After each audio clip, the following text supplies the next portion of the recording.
সম্পূৰ্ণ কটকটীয়া নিৰাপত্তা বেহুৰ মাজেৰে এতিয়া এইদৰে লৈ অনা হৈছে। আপুনি যদি চাই বন বিভাগৰে হওক বা আৰক্ষী বিভাগৰে হওক তেওঁলোকে সম্পূৰ্ণৰূপে সহযোগিতা কৰা দেখা পোৱা গৈছে।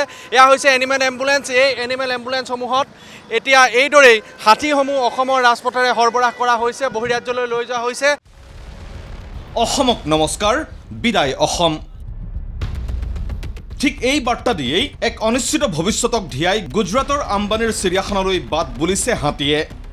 দৃশ্য এয়া, বিশাল কনভয়, সন্মুখত 7খন আৰক্ষীৰ গাড়ী, তাৰ পিছত এখন দুখনকৈ 15খন এনিমেল এম্বুলেন্স।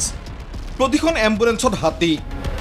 অৰুণাচল প্ৰদেশৰ পাছিঘাটৰ এটা ভিতৰুৱা অঞ্চলৰ পৰা হাতীবোৰ এনেদৰে লৈ যোৱা হৈছে। প্ৰতিখন গাড়ীৰ গতিবেগ ঘণ্টাত 70 কিলোমিটাৰ। এক যন্ত্ৰণাঘাতৰ দৃশ্য। কিমান যন্ত্ৰণালৈ হাতীকেইটা যাবলগীয়া হৈছে দৃশ্যটো চাওক। হাতীকেইটাইও যেন কৈছে, কৃতজ্ঞ মানুহ তোমাক নমস্কাৰ। এতিয়া আহক মূল প্ৰসংগলৈ। 14 জানুৱাৰী 2025 আম্বানীৰ চিৰিয়াখানাৰ পৰা অসমৰ মাজেৰে অৰুণাচল প্ৰদেশৰ পাছিঘাটত প্ৰৱেশ কৰিছিল এই এম্বুলেন্সবোৰ। তাৰ পিছত যোৱা 14 জানুৱাৰীত বানতৰাৰ পৰা যিখিনি ৰেস্কিউ ট্ৰাক আহিছিল, সেই ট্ৰাকখিনি 14 তাৰিখে আহি পাইছিলেই অসমত। তাৰপিছতে এই গাড়ীকেইখন পাছিঘাট হৈ অৰুণাচলত প্ৰৱেশ কৰিছিল আৰু অৰুণাচলৰ দুৰ্গম এটা অঞ্চলৰ পৰা, লাথাও নামৰ এটা অঞ্চলৰ পৰা হাতীখিনি যোৱাকালি উঠাই নিয়া হ'ল। মানে এনেকে ধৰণে উঠাই লৈ যোৱা হ'ল, ৰাতি মাজনিশা চোৰৰ দৰে উঠাই লৈ যোৱা হ'ল। এতিয়া প্ৰশ্ন হ'ল, এই হাতীবোৰ ক'ৰ? তাৰো উত্তৰ ওলাইছে। অসমৰে হাতী হয়, অৰুণাচলত নথি পত্ৰবিলাক অবৈধভাৱে বনাই পেলাই এই যি অবৈধ বেহা হৈ থাকে।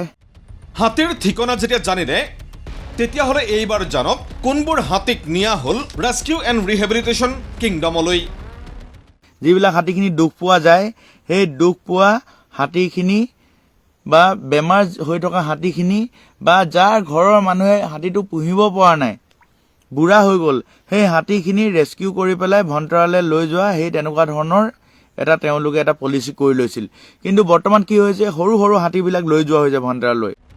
এতিয়া দিওঁ এক অদ্ভুত তথ্য। আৰম্ভ হৈছে নেকি হাতীৰ ব্যৱসায়। বন্যপ্ৰাণী সুৰক্ষা আইন মতে হাতীৰ চিকাৰ, সৰবৰাহ, মালিকীস্বত্ব সলনি নিষিদ্ধ।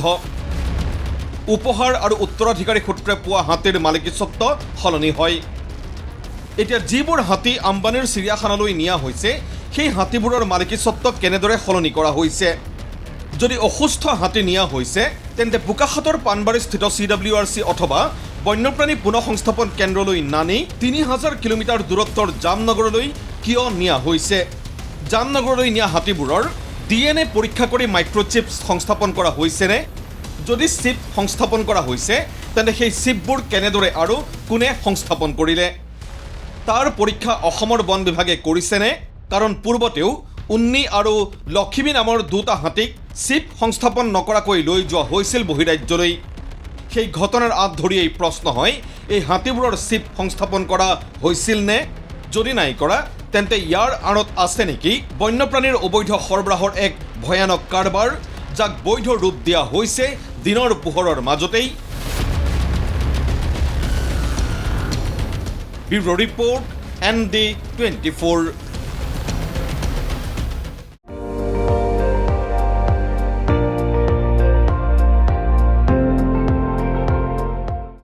আপুনি চাই আছে ND24, সৰ্বশ্ৰেষ্ঠ নহয়, সৰ্বোত্তমৰ দৌৰত।